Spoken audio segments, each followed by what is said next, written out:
Assalamu alaikum students. I hope you all are fine and doing well. Today is 5th September 2025 and day is Friday. जी बेटा, जिस तरह से आपको पता है कि आज जुमातुल मुबारक था और कल इंशाल्लाह ईद मिलादुन नबी होगा, तो हम कोशिश करेंगे ज़्यादा से ज़्यादा दुरूद पाक पढ़ें। और हम स्टार्ट करते हैं आज का जो लेक्चर है उसका भी दुरूद पाक की एक महफ़िल से। तो आप सब भी दुरूद पाक पढ़ें, मैं भी पढ़ती हूँ। अल्लाहुम्मा सल्ली अला सय्यिदिना मुहम्मदिन व अला आलि मुहम्मदिन व बारिक वसल्लम। अल्लाहुम्मा सल्ली अला सय्यिदिना मुहम्मदिन व अला आलि मुहम्मदिन व बारिक वसल्लम।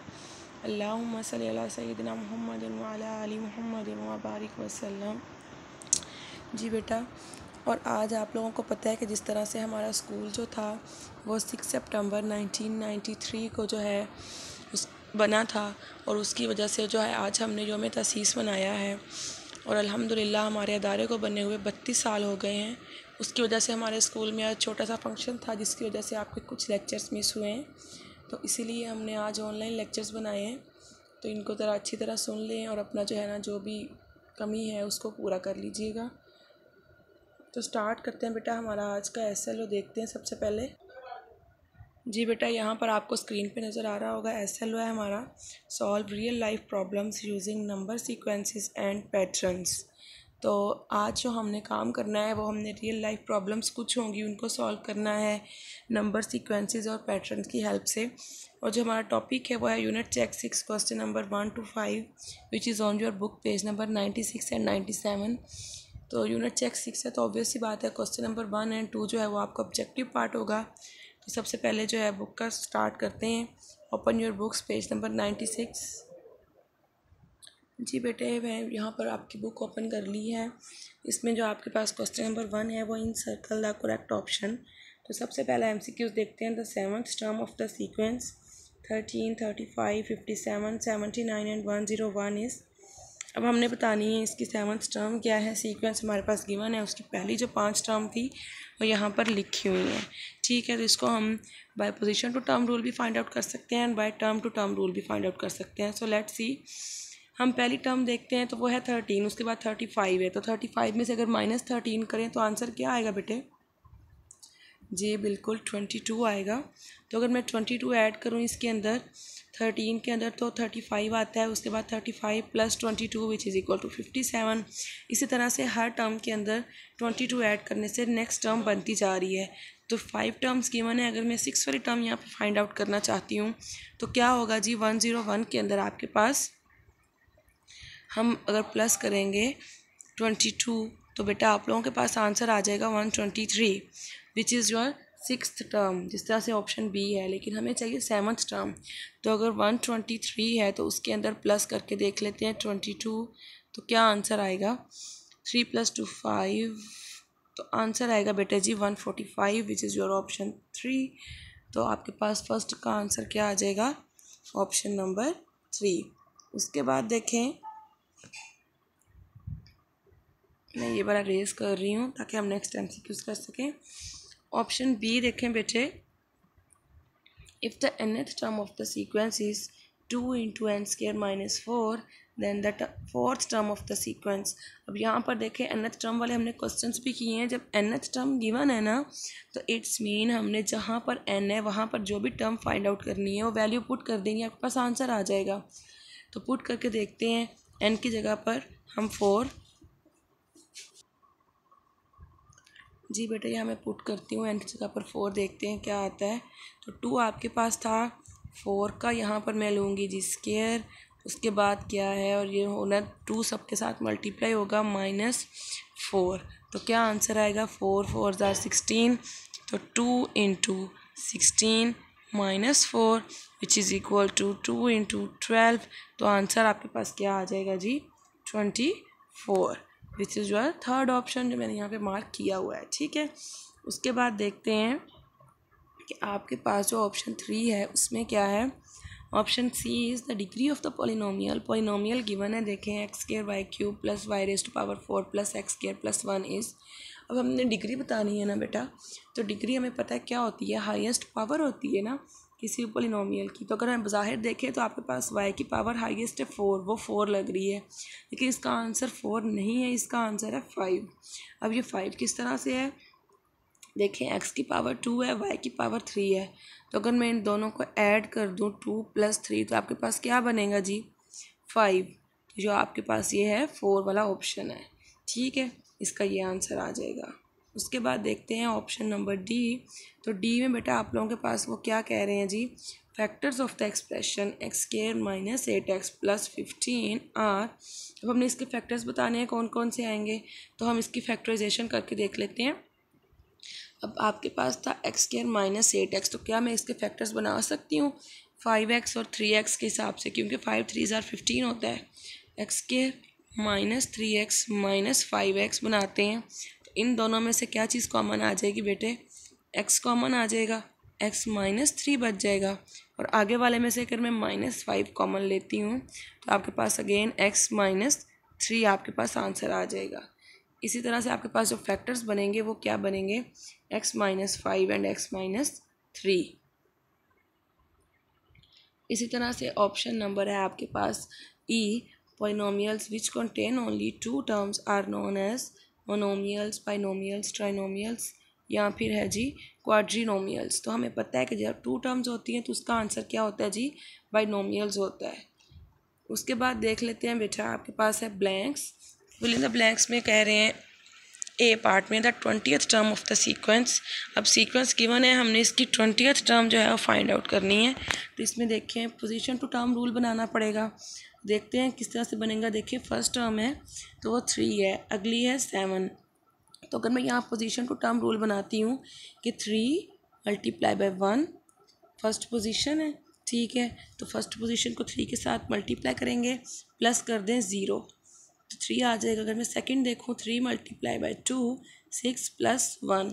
इसी तरह से अगर मैं यहाँ पर देखूँ जी 3 को मल्टीप्लाई करते हैं, 20th पोजीशन वाली वैल्यू चाहिए थी ना 20। अब इसके अंदर अगर हम प्लस करें, क्या प्लस करेंगे बेटे, 0 था तो 20th पोजीशन पे क्या प्लस होगा जी 19। हाँ जी, तो क्या बनेगा 3 2 = 60, तो आंसर आएगा बेटे 60 + 19 विच इज़ इक्वल टू 79, जो मैंने यहाँ पर पुट किया हुआ है। नेक्स्ट देखें a + b × a - b किसके इक्वल है, ये हमारे पास फॉर्मूला है, हमें पता है, हमने पढ़ा हुआ है, which is equal to a² - b²। Option C is the expression 2a² + 3bc × d has dash number of terms. तो इसका आंसर है बेटे 2। अब ये 2 किस तरह से है, क्योंकि ये वाला जो bc है इसके साथ d मल्टीप्लाई हो रहा है। अगर यहाँ पर प्लस का या माइनस का कोई साइन होता तो हम कहते इसकी 3 टर्म्स है, लेकिन यहाँ पर ये एक टर्म है और ये जो 2a² है ये आपके पास सेकेंड टर्म है, तो हमने कह दिया कि 2 टर्म्स है इसकी। ऑप्शन डी देखें, factors of 3x² + 4x are x and.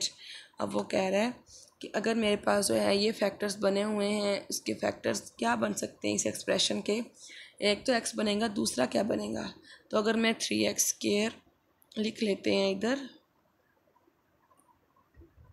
3x² + 4x है, तो इसमें देखें अगर मैं x यहाँ पे कॉमन लेती हूँ तो क्या बच जाएगा, यहाँ पर 3x बचेगा + 4। ठीक है, सेकंड फैक्टर मैंने यहाँ पे लिख दिया कि मेरे पास क्या आ गया है 3x + 4। उसके बाद देखते हैं बेटा जी लास्ट है in the expression 2x² + 3x + 1 dash is the constant. Constant हमें पता है वो होता है जिसके साथ वेरिएबल नहीं होता, तो यहाँ पर आपके पास क्या होगा 1 कांस्टेंट होगा। अब हम आते हैं अपनी नोटबुक की तरफ। अब नोटबुक्स ओपन करें, उसके ऊपर ऐसे लो लिखें अच्छे बच्चों की तरह। तो हम स्टार्ट करते हैं फ्रॉम द क्वेश्चन नंबर 3। जी बेटा क्वेश्चन नंबर जो 3 है देखें आपकी स्क्रीन पे शो हो रहा है। Ibrahim learn 3 vocabulary words in the first week, 5 in the second week, 7 in the third week, 9 words in the fourth week and 11 words in the fifth week. हमने क्या करना है, हमने करने हैं find out the number of words he would have learned by the 6th week if he continue to learn new words in the same pattern. जी बेटे इसमें आपके पास एक सीक्वेंस बनेगी, ठीक है, जिस तरह से देखें पहले हफ्ते में कितने थे 3 थे, दूसरे में 5 हो गए, तीसरे में 7 हो गए, चौथे में जो है 9 हो गए हैं। तो अब ये 2 जो है वो इंक्रीज़ हो रहे हैं, जिस तरह से हम उसका 6th वीक वाला भी फाइंड आउट कर लेते हैं। इसका सोल्यूशन पे आते हैं। जी बेटे आपको नज़र आ रहा होगा क्वेश्चन नंबर 3 का सोल्यूशन है। मैंने स्टेटमेंट बना ली है। सबसे पहले Ibrahim learn words in first week, 3 था, सेकंड 5, थर्ड 4 4th वीक में 9 था, 5th वीक में 11 था। तो आपके पास जो सीक्वेंस बनी वो यही थी 3, 5, 7, 9 एंड 11। तो उससे अगली टर्म जो होगी, देखें 2 उसके अंदर ऐड हो रहे हैं ना हर टर्म के अंदर, तो जो नेक्स्ट टर्म आपके पास आएगी वो आएगी 11 + 2 13। तो हमने क्या दिया कि वो 6th वीक में कितने वर्ड्स जो हैं वो लर्न करेगा 13। Now come towards the question number 4। जी बेटा क्वेश्चन नंबर 4 में देखें, वो कह रहे हैं if the nth term of the sequence is this, find the 4th, 11th and 18th terms of the this sequence. अब इसमें हमने जो है ना वही काम करना है जो हमने MCQs को सॉल्व करते हुए किया था। इसका एक पार्ट मैं करवा देती हूँ, बाकी भी सॉल्व हैं, मैंने किए हुए हैं, लेकिन आप लोग कोशिश कीजिएगा इसको खुद से करें। वापस आते हैं अपनी नोटबुक की तरफ। जी बेटा यहाँ देखें क्वेश्चन नंबर 4 का सोल्यूशन। nth टर्म मैंने पहले लिखी है, वो है आपके पास 8n² - 5। अब जहाँ पर n है वहाँ पर हमने वो वाली वैल्यू पुट करनी है जो हमें चाहिए। तो हमारे पास जो रिक्वायर्ड है टर्म वो है 4th, 11th and then 18th। तो 4 की जगह पे हमने n की जगह पे रिप्लेस कर दिया 4 को। 4 का स्केयर लेंगे, आपके पास आ जाएगा 16। अब 16 को मल्टीप्लाई करें 8 के साथ 128, उसमें से हम सब्ट्रैक्ट कर देंगे 5, तो आपके पास आंसर आ जाएगा जी 123। इसी तरह से 11th टर्म है, यहाँ पर जहाँ पर n था वहाँ पर मैंने 11 को रिप्लेस कर दिया। 11 का square 121 multiply by 8 which is equal to 968 and -5 which is equal to 963। Next देखें बेटा 18th टर्म वाला मैंने यहाँ पे किया हुआ है, इसको आप लोग खुद से कीजिएगा, ज़्यादा अच्छी बात है, प्रैक्टिस हो जाएगी। अब क्वेश्चन नंबर 5 देख लेते हैं। इसमें उसने कहा है सॉल्व द फॉलोइंग। इसमें आपके पास सिंपल पॉलिनोमियल्स हैं, उनको हमने ऐड करना है। तो ऐड करने का तरीका हमें पता है कि हमने लाइक टर्म्स को सेपरेट कर लेना होता है, अनलाइक टर्म्स अलग हो जाती हैं। देख लेते हैं। सबसे पहले देखिए मैंने जो पॉलिनोमियल्स थे उनको एज इट इज़ लिख दिया विद द इक्वल साइन। उसके बाद मैंने ब्रैकेट ख़त्म किए हैं, तो आपके पास आ जाएगा 2 - 3x² + 6x² + 7 प्लस साइन बेटा इसलिए नहीं चेंज हो गए क्योंकि आपके पास दरमियान में प्लस का साइन था। अब लाइक टर्म्स को अलग कर लें। देखिए -3x² + 6x² लाइक टर्म्स थी और +7 एंड +2 लाइक टर्म्स थी, उनको हमने अलग कर लिया है। ये सब्ट्रैक्ट होंगी या माइनस प्लस होंगी देख लेते हैं। तो प्लस माइनस माइनस होता है तो इसलिए सब्ट्रैक्ट होना है। 6 - 3 3x², साइन प्लस का आएगा क्योंकि बड़ी वाली वैल्यू जो है वो 6 है हमारे पास, उसका प्लस का साइन है। उसके बाद 7 + 2 9 आपके पास आंसर आ जाएगा। उसके बाद बी और सी पार्ट जो था वो मैंने सॉल्व नहीं किया है बेटे, वो आप लोग खुद करेंगे। डी पार्ट में दोबारा करके मैंने यहाँ बता दिया, आपको बता देते हैं इसमें क्या हुआ है। तो इसमें भी पॉलिनोमियल्स आपके पास 2 गिवन थे, इनको पहले एज इट इज़ लिखा है। दूसरे स्टेप में मैंने उनका सेम वही ब्रैकेट ख़त्म की है। उसके बाद देखें लाइक टर्म्स को सेपरेट कर लिया है। तो t³ था, एक ही टर्म थी, उसको हमने अलग लिख दिया है। फिर -2t² + t² इकट्ठे हो गए हैं। फिर +t एंड -2t को मैंने अलग कर दिया है एंड -7 + 7 यहाँ पे लिख दिया है। हमें पता है कि जब एक ही चीज़ आती है विद ऑपोजिट साइन तो वो कैंसिल आउट हो जाती है, इसलिए मैंने -7 और +7 को कैंसिल कर दिया है। t³ एज इट इज़ रह जाएगा। नेक्स्ट देखें बेटे -2t² था +t², तो प्लस माइनस माइनस होना है। तो 2 में से अगर मैं -1 करूँ तो आंसर 1 आ जाएगा विच इज़ t²। और साइन माइनस का क्यों लगाया है बेटे, क्योंकि बड़ी वाली वैल्यू जो थी वो हमारे पास थी 2। इसी तरह से t -2t था तो प्लस माइनस माइनस -2 में से +1 करेंगे तो ऑब्वियस सी बात है -1 आएगा। तो ये आपके पास आंसर आ गया t³ - t² - t। जी बेटा that's all about today's work. तो अब हम देख लेते हैं अपना होमवर्क। तो आप लोगों का जो होमवर्क है वो है question number 3, 4 and 5 unit check 6 का। अब जो क्वेश्चन नंबर 3 जो मैंने यहाँ पे लिखा हुआ है ये आपकी डायरी के ऊपर उसकी पूरी स्टेटमेंट लिखी है, तो कंफ्यूज नहीं होना, वो एक अलग सवाल नहीं है, वो भी यही है। ये वाले तीनों सवाल जो हैं ये आप लोग होमवर्क में कर लेंगे और कोशिश करें कि दुरूद पाक जो है ना ज़्यादा से ज़्यादा उसकी तिलावत करें, ज़्यादा पढ़ें। ओके बेटा, stay safe and fee Aman Allah.